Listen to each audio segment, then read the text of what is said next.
Hello y'all, welcome back. Today I have maybe not a much anticipated, that would probably be a little bit dramatic to refer to this video as that, but it's much anticipated on my end. I have been looking forward to not only completing this project, but also sharing it with you guys. Today I'm going to be sharing with you guys the little makeover that I gave our Playhouse. I absolutely love how it turned out and I think that you guys will enjoy it too. All right, so this is the Playhouse that I purchased. I got this from Walmart earlier this year, and the reason that I really liked this one is because it is very simple, but it was also very affordable in the realm of playhouses, and that's kind of what I wanted, especially if I was going to turn it into a creative project. I wanted something that was kind of a blank slate. There's another sort of model of playhouse that I see people use for playhouse makeovers a lot, so I'll link them both down below, but this one got put together a while ago and was on our driveway, so it has experienced the weather and the elements a bit. So I did need to clean it up. So I used the blower just to blow as much as I could off of it, and then I used a cloth just to get some of the cobwebs and stuff that were building up before I started painting it. And I will link down below for you guys the paint that I used for this. I had actually had some paint for another project. So one of the paints I used wasn't, what I would normally buy for this in terms of the actual type of paint, but it worked perfectly fine. In fact, it was probably, too nice of a paint for an outdoor playhouse. So you don't need to get the most expensive, paint that they have. A good outdoor paint, like a mid-grade outdoor paint, like an all-weather, all-seasons kind of paint, is perfectly fine. And I did end up using some spray paint on the little flower window box things that are below each window. I just started by making sure the playhouse was cobweb free. Now, again, if I'd have been smart, I'd have gone around and unscrewed everything before I started painting, but I kind of was just anxious to get the colors on and see if I liked them. And then I do stop and remove all the fixtures and stuff.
So this blue color that I used as kind of a trim color, this is a paint I actually purchased to paint a door. And I decided that since I only needed a little bit of it for this project, that I would use it here too, because I really loved the color. And I ended up, you'll kind of see when you see the Playhouse later, as I was painting it, I was kind of trying to decide. I've seen so many different versions that I liked. I was just kind of trying to decide what I wanted to be the creamy color, what I wanted to be the blue color. And I did end up adding more blue as a trim around the house. And then I thought, oh no, did I make a mistake?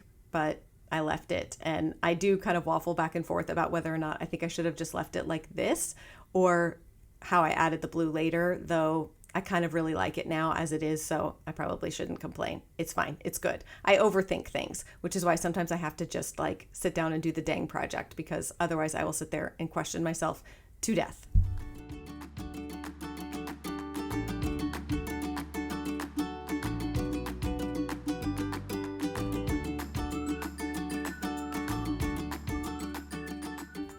So for inside the Playhouse here, I just got a wild hair and decided that, I would sand this and see if I could use some of a gel stain that I purchased to stain a table.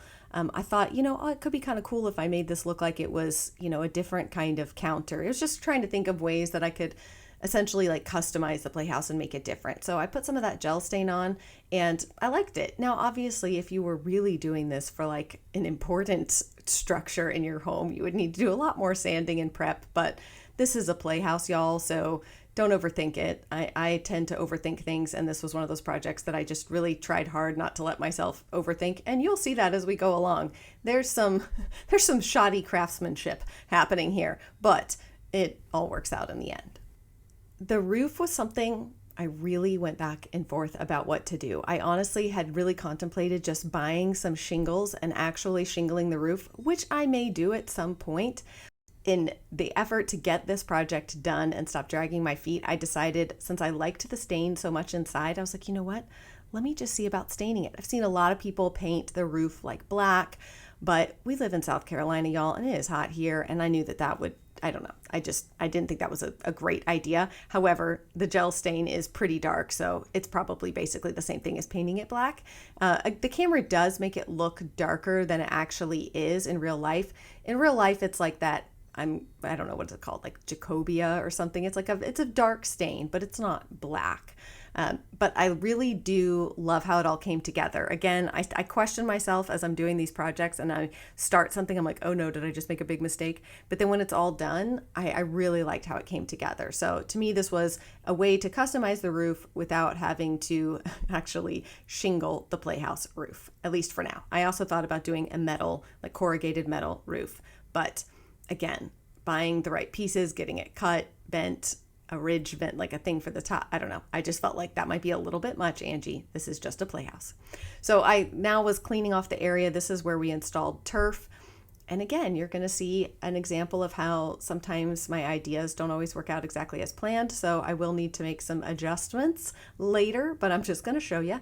I ordered these like snap together wood tiles to essentially give like a floor for the Playhouse, because initially when I bought it, I didn't know it was going to go on the turf. So I thought, well, if it's just going to go on the ground or something, I don't want it to, ants to, make a ant hill inside of it or whatever.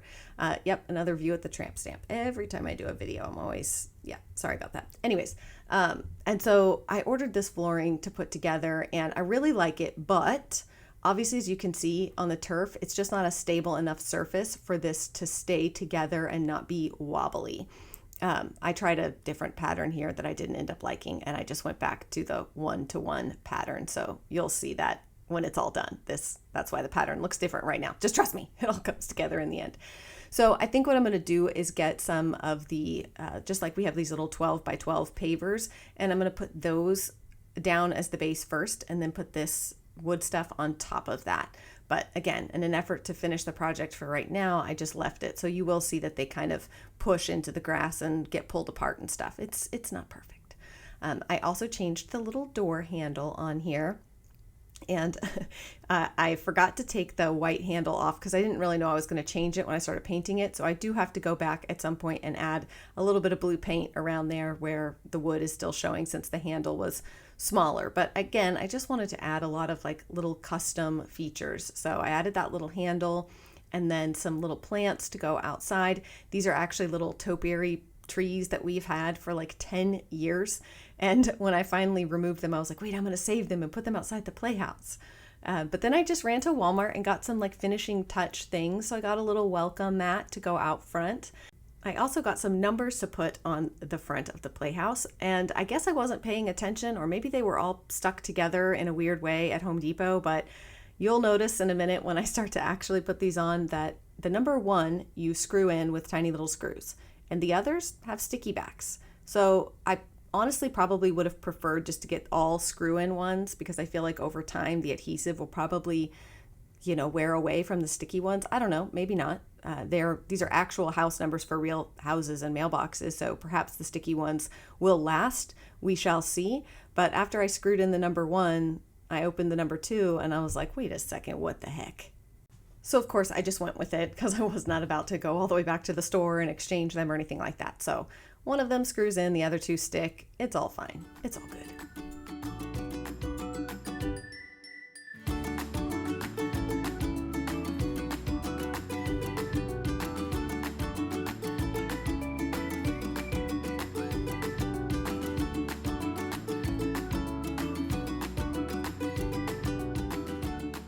Then I decided to make some little curtains for the inside.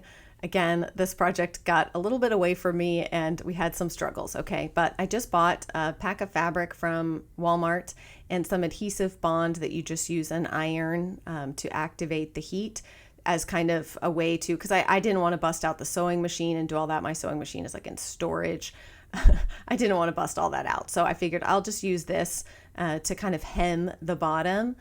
And unfortunately, I did not have enough fabric to hem all 4 sides. So at some point, although, you know, now that I'm thinking about it, I may go back and add the hem on all 4 sides to make them all look finished and just have them look more like cafe curtains.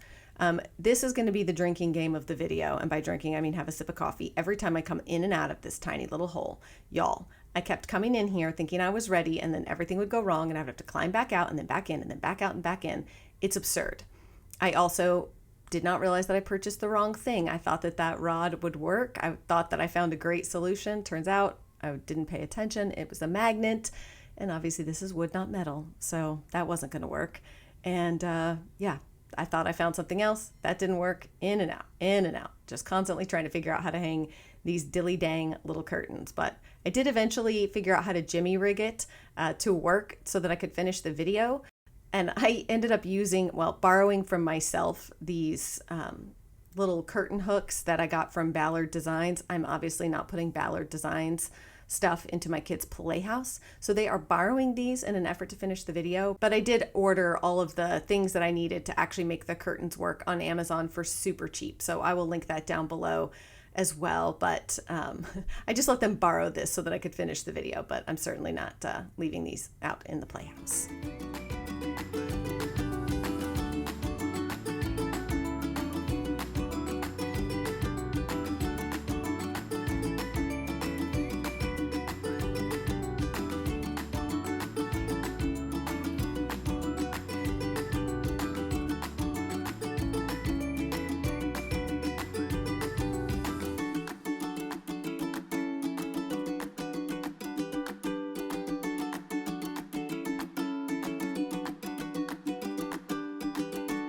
And then I did spray these with an outdoor fabric protector.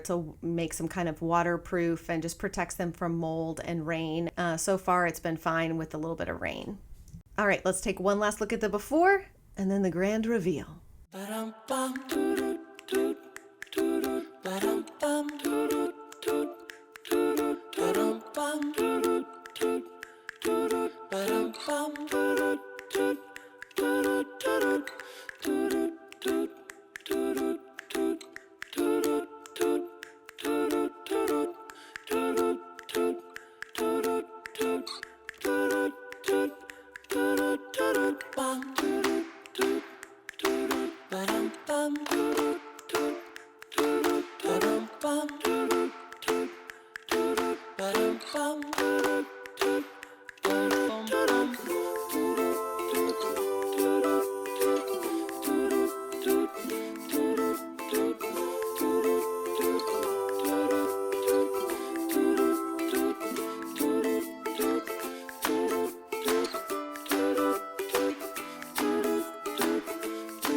All right, you guys, that is it for this video. I hope you enjoyed seeing the makeover of the Playhouse. It was such a fun project to do. I really enjoyed it. Honestly, I'm gonna have to resist the urge to repaint this Playhouse like every year with a different color scheme and stuff like that, because I think it would be so fun to create playhouses. Like, I know this probably is not a viable business idea, but like custom playhouses where people could send you either pictures of their house or pictures of houses that they like, and then you could turn a playhouse into a house that looks like theirs, a little mini version. I don't know. I just think it's adorable. Anyways, that's it for me today, y'all. Of course, as always, everything from this video is linked down below in the description box. If you need any links for anything, if you want to check anything out, that is going to do it for me today, though. I hope y'all enjoyed, and I will see you again very soon.